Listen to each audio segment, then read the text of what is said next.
pemberitaan firman. Sebelumnya saya perkenalkan diri, nama saya Rui Mewo, saya dari Tulap. Saya mantan pejabat bupati, pejabat bupati Minahasa itu sama nama dengan kita, basudara, cucu basudara di Pertama. Oke, Bapak Ibu, saya akan lanjutkan firman Tuhan dalam beberapa menit.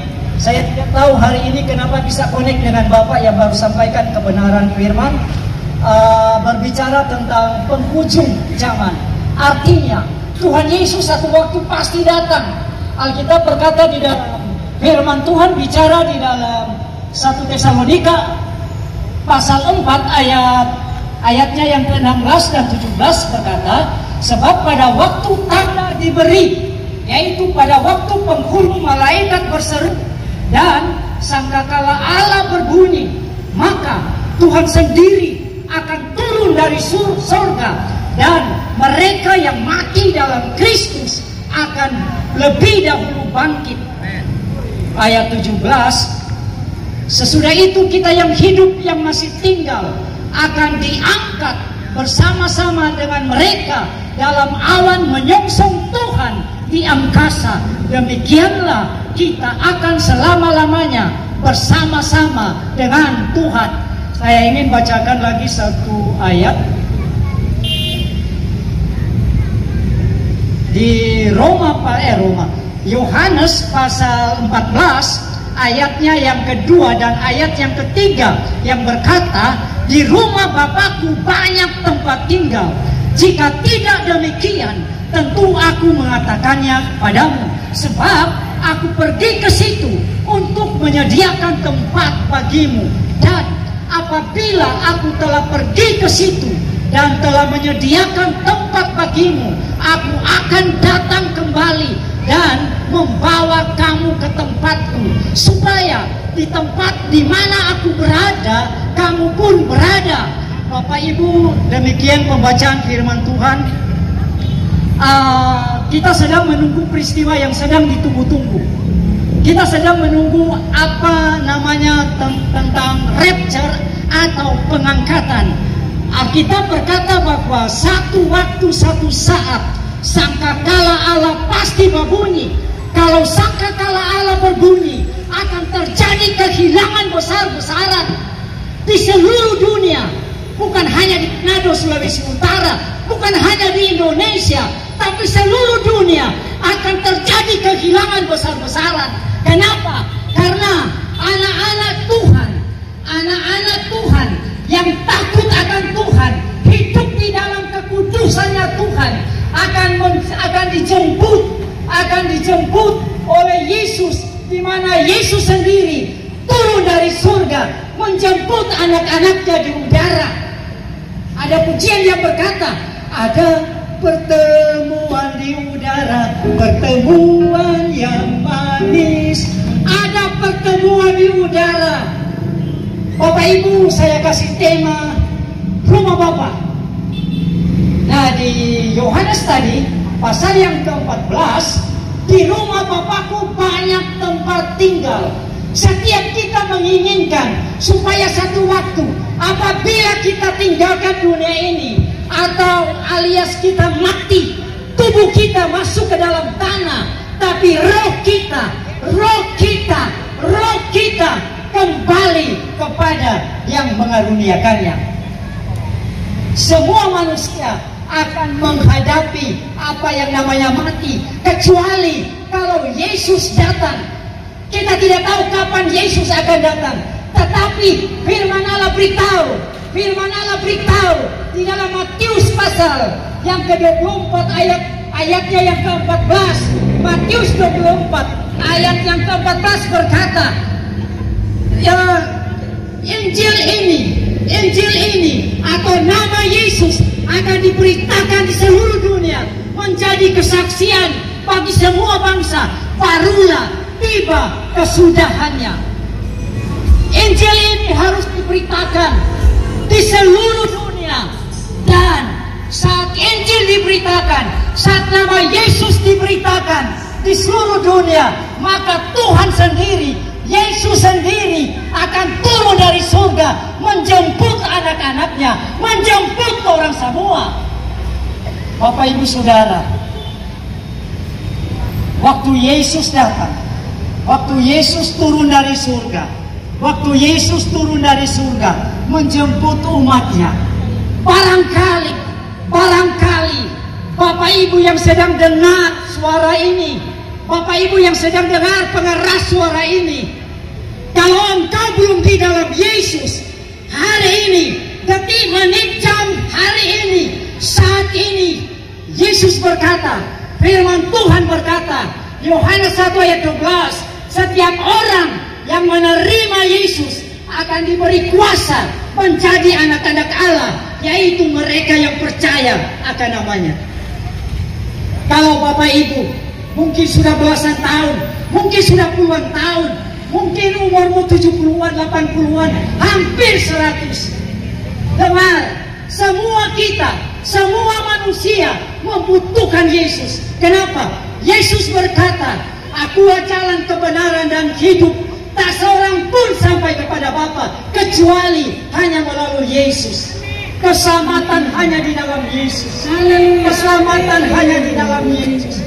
Firman Tuhan berkata, di bawah kolong langit ini tidak ada nama lain yang bisa menyelamatkan manusia selain nama Yesus. Amin. Hanya nama Yesus, nama Yesus, nama yang indah, nama Yesus, nama yang berkuasa. Mungkin kita sedang menghadapi pergumulan demi pergumulan. Mungkin ada sakit penyakit di dalam tubuhmu. Mungkin engkau sedang terluka. Mungkin engkau dikecewakan, disakiti, dilukai orang lain. Saya beritahu, orang yang menyimpan masalah mudah sakit. Orang yang suka kepahitan, orang yang suka kepahitan karena dikecewakan, segala macam penyakit bisa menumpang di dalam tubuh. Baik itu asam lambung, kanker, tumor, segala macam penyakit. Saya beritahu, saya bersaksi sedikit. Saya pernah melayani di satu tempat, menggembalakan jemaat, ya sudah di gereja Petani Bunda Plaza, ada cabang satu tempat. Saya tidak terfokus kepada Yesus, saya terfokus kepada orang. Akibatnya datang rasa jengkel, datang rasa marah, datang kita kecewa, kita sakit hati dengan orang. So pendeta masih boleh sakit hati, so pendeta masih boleh terluka. Kenapa? Pendeta manusia, pendeta bukan Tuhan. Apa ya? Lalu di dalam pusat ini tulang, terus di bawahnya selombo. Tiba-tiba sakit, menuju sekali, sakit sekali. Saya tidak pernah berpikir untuk pergi ke dokter. Kita tidak pernah berpikir untuk pergi di warung beli obat mah, karena kita tahu ini penyakit ini so model mah atau asam lambung, menuju sekali. Kalau asam lambung so naik di jantung, sama tinggal. Lalu saudara, akibat menyimpan kesalahan orang di dada saya, khususnya di dada saya sebelah kiri, tiba-tiba saya tekan di sini, sakit sekali. Wih, apa ini? Tuhan, kenapa ini? Kenapa kita perasa sakit ini? Saudara, saya doa untuk asam lambung atau mak, saya tidak tahu. Yang penting di sini menuju sekali. Saya tahu Yesus itu sumber kesembuhan, Yesus itu sumber mujizat. Apa yang saya katakan? Saya langsung berdoa. Saya tidak pergi ke warung beli obat, atau tidak pergi ke apotek untuk beli obat asam lambung. Tidak. Saya tidak pernah ke dokter untuk mengobati yang sudah membengkak, sakit sekali. Tidak. Tapi yang saya lakukan cuma satu. Saya terus berdoa. Saya doa peperangan. Nama Yesus, sumber penyembuh. Apa yang saya katakan kepada Tuhan?